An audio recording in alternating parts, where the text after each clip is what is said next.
Hey Steve, how you doing? Yeah, good, Sam. Good to be back with you again. Yeah, it's been really good. Good to be back. Got some few questions here for you about the markets and all that, and yeah, really looking forward to this session. Awesome, same. Just we'll go through the first question. It's and I actually got some comments as well from your last few videos. Uh, in a recent video, you said that silver could break out to 600% or higher. Do you think, or do you actually think that this is the case? And when do you think this could happen? Um,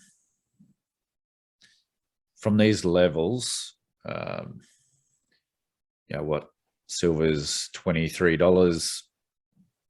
Um, you know, 600% higher is what $138 silver. I am actually investing in silver for it to hit triple digits. Now I know that's quite a bit above its all-time high, but in that video I did. Now let me just share. Let me just share a chart. Yep. All right, can you see that? Yep, you can see that. Yeah, so this is the chart of palladium. And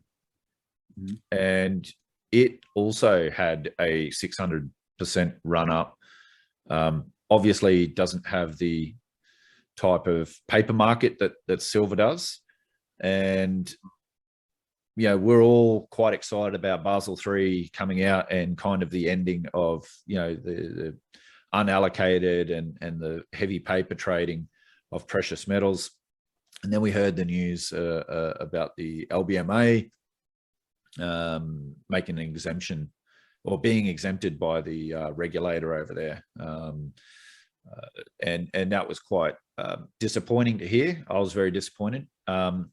Look, since then I've been reading, doing a bit of study, researching, and listening to some other people, and I will do a video on this probably next week, where it seems that perhaps there's still something there with the Basel III, that unallocated precious metals will likely be wound down,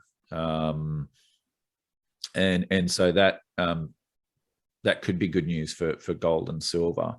I've got to be honest, I'm sitting on the fence on this one. I see the arguments for it, where the LBMA will only be a clearinghouse, and we'll touch on that in the next video and what that all means. But I'm not even worrying about that. If that happens, great. If it doesn't, I don't care.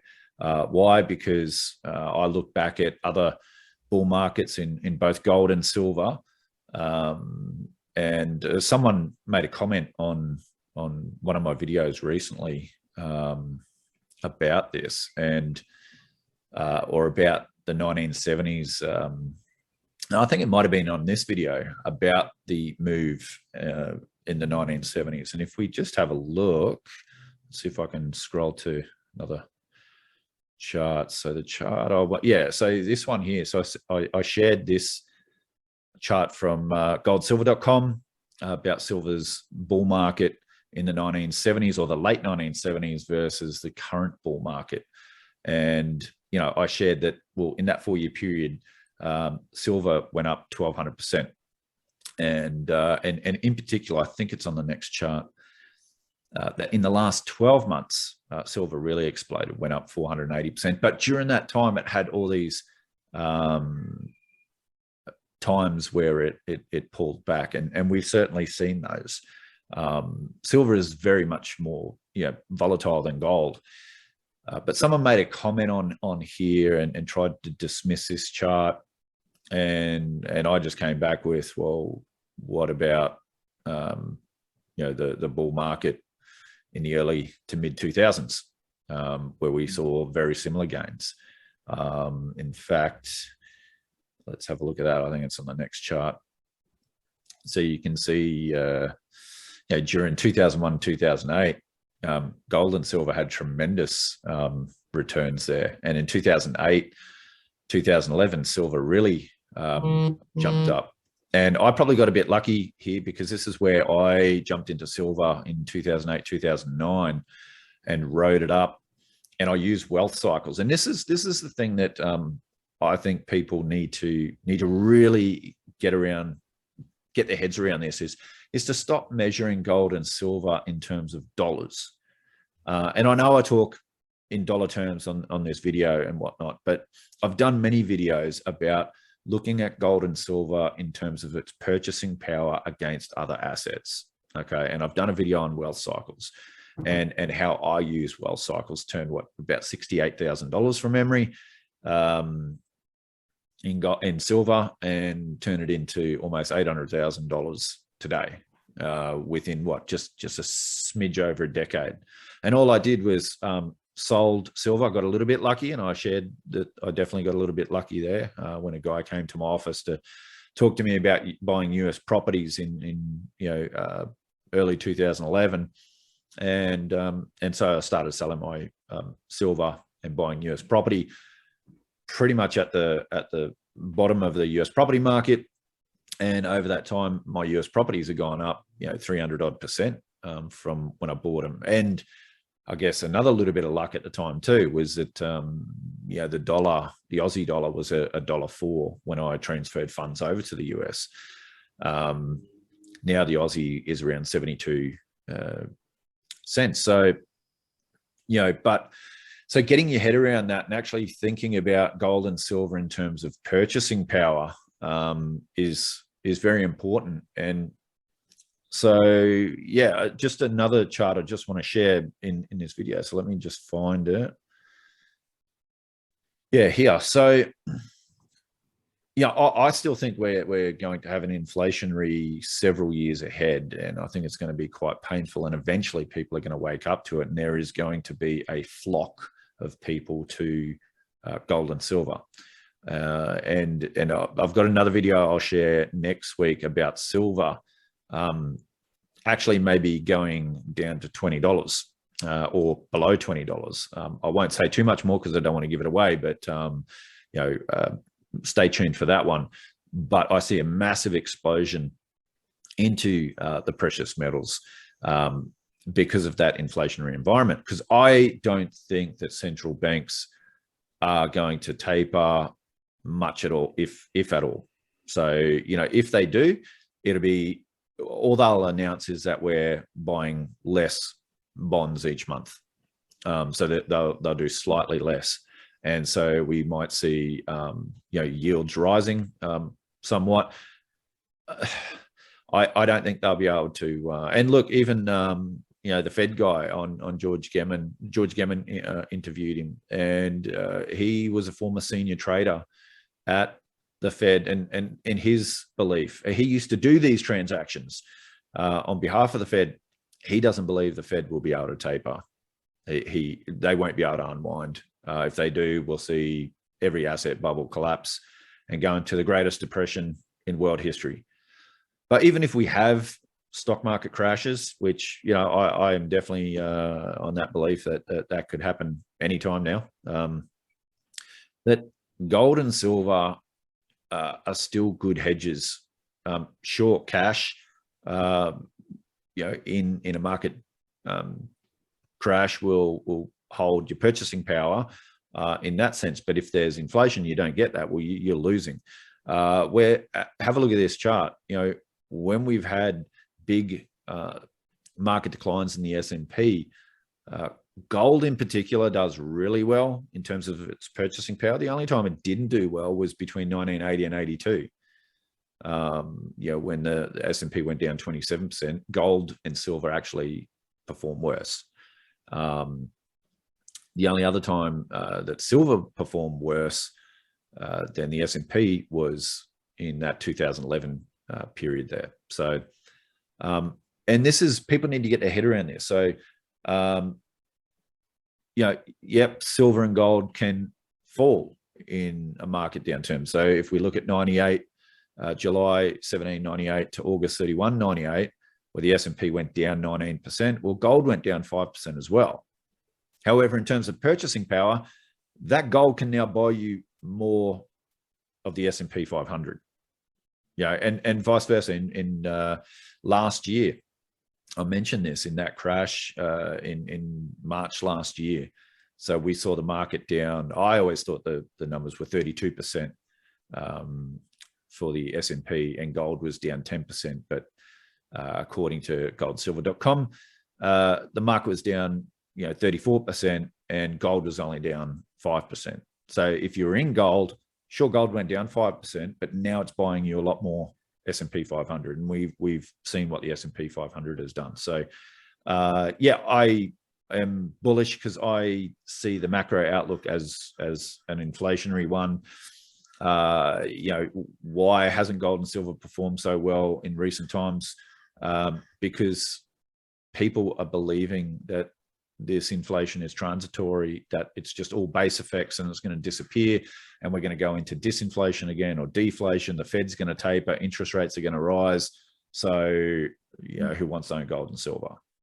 However, I think they're wrong.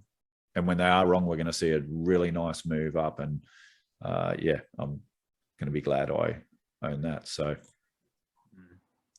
yeah, and like when that happens, that's going to be really interesting, like what's going to happen with all on social media, the news, how that's all going to play out with people psychologically. Well, I think to be honest, I think we've already seen a little bit of that with Palantir buying $50.7 million worth of gold bars that the media are like, because they're a intelligence software company. Like they've got the governments and military as their clients. Like they know what's going on. And so if they're buying, parking part of their reserves in physical gold bullion, not some ETF or just getting a little bit of exposure to the price of gold, actually buying physical gold bullion where they can take delivery at it at any time. And they're saying, well, hey, we want to now accept gold as payment from our clients. We saw the media actually pay attention to that. And so,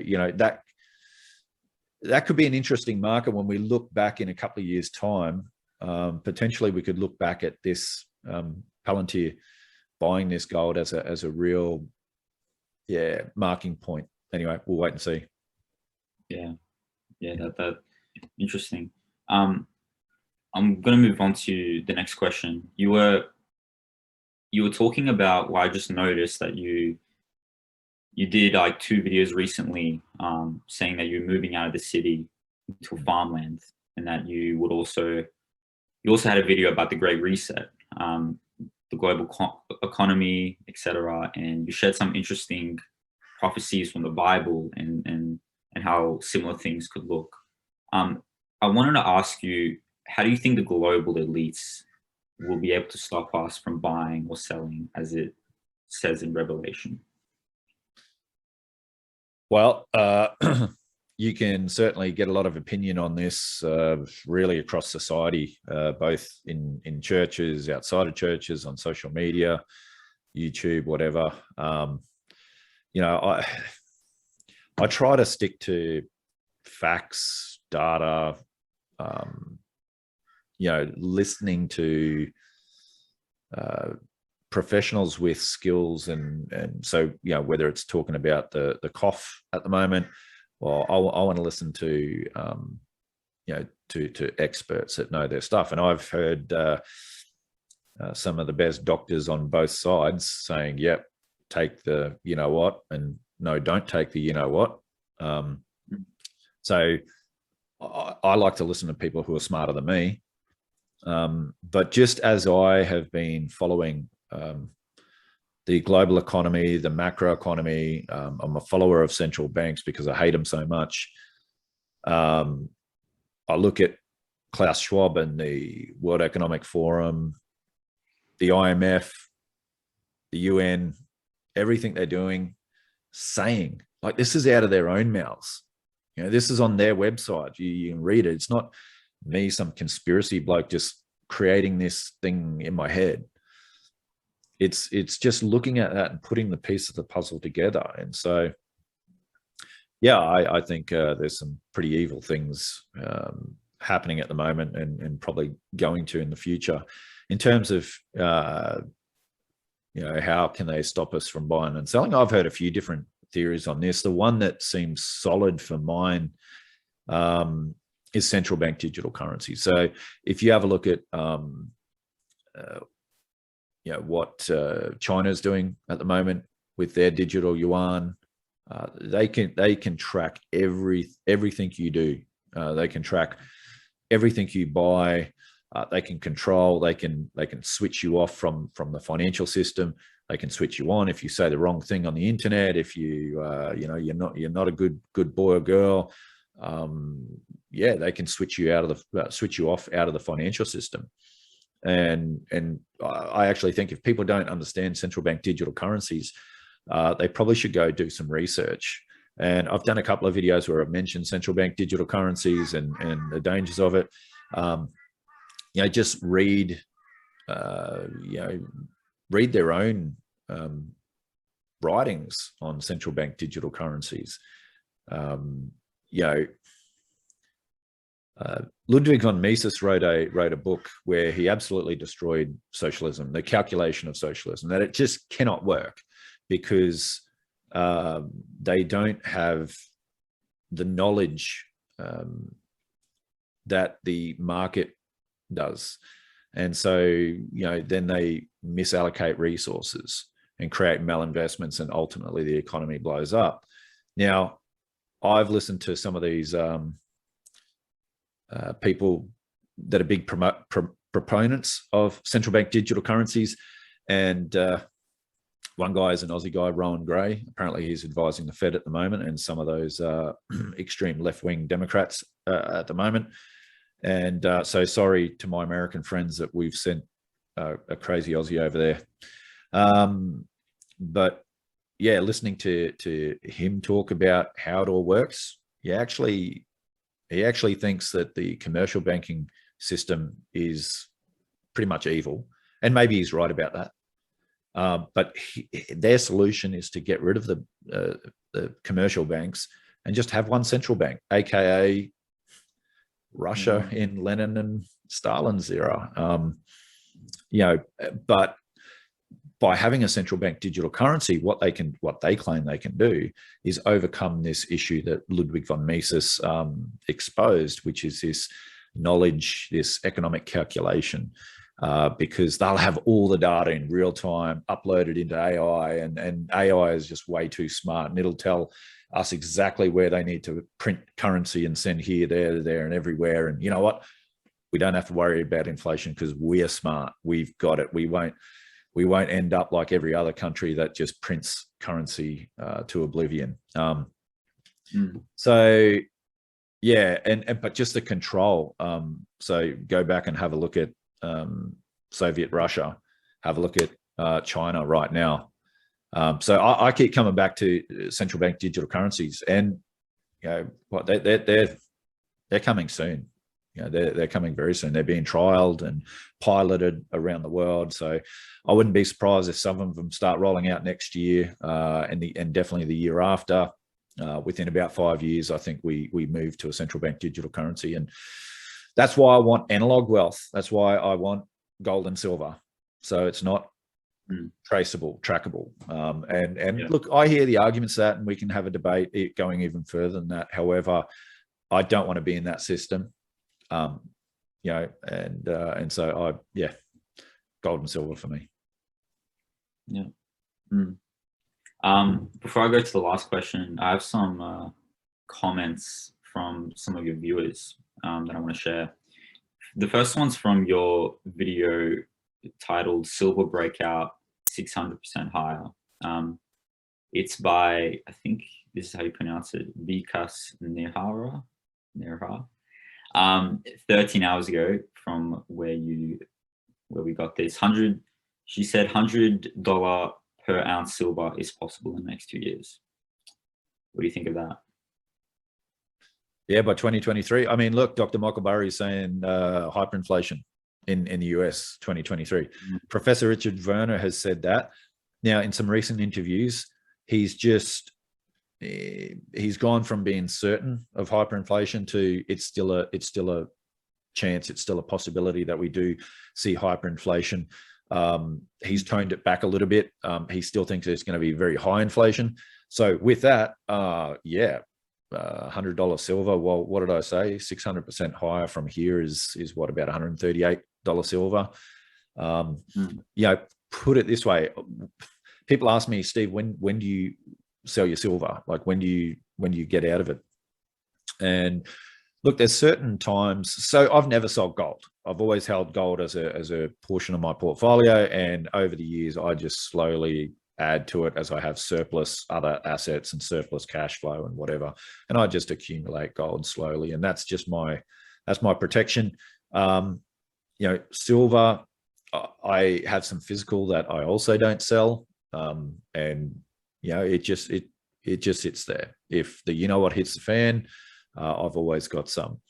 But my surplus silver, I invest in silver so that when I think we're about to go into a bull market against other assets. So when it's cheap versus other assets, and then when it becomes more expensive against other assets, I sell and roll that into other assets. So I am always tracking the price of silver versus the price of other assets.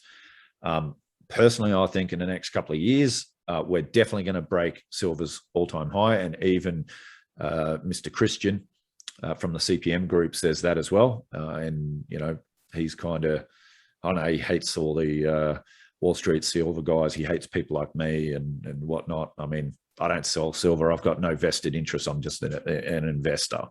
But even he says we're going to break the all-time high in the next 12 months or so. So I think $100 silver, definitely. And that's when I'll start to look at selling, just depending on what other assets. Like if the stock market's still going up at that point, silver may still be cheap at $100. So it's all relative, and we just need to measure this against other assets. So the next one is from a video from The Economy is Finished. The person that commented this, his name is MTH, 3 days ago. It said CBDC, or central bank digital currency, equals the road to your enslavement by banksters. Yeah, I agree. I spoke about that before. I think CBDCs are horrible, and people need to do some investigation and push back against, start writing letters to their local politicians and whatnot, and start fighting to, we had a big fight in Australia. Was it last year or the year before, about banning cash, the cash ban, and we won that. However, it hasn't been just swept away in Parliament. They've just put it to the side. So that's likely to come back, and we need to be vigilant on that, because if we do eliminate cash, if we do go to central bank digital currency, and maybe it's inevitable, maybe there's nothing we can do about it. Hence why I'm buying assets outside of the system and moving outside of the system as well, like moving out. Becoming more self-sustainable, and living that life, because I might be shut out from being able to buy and sell and do all this sort of stuff. So, yeah, I think that's a very, very good comment. Yeah. So the last question: have you changed your portfolio or your outlook since we last spoke? No, outlook's still an inflationary one, and I've talked about spikes in inflation, how it works. So, or CPI, sorry. And, we might have a spike up and then things will come down a little bit. And people will go, see, we're going into deflation, blah, blah, blah.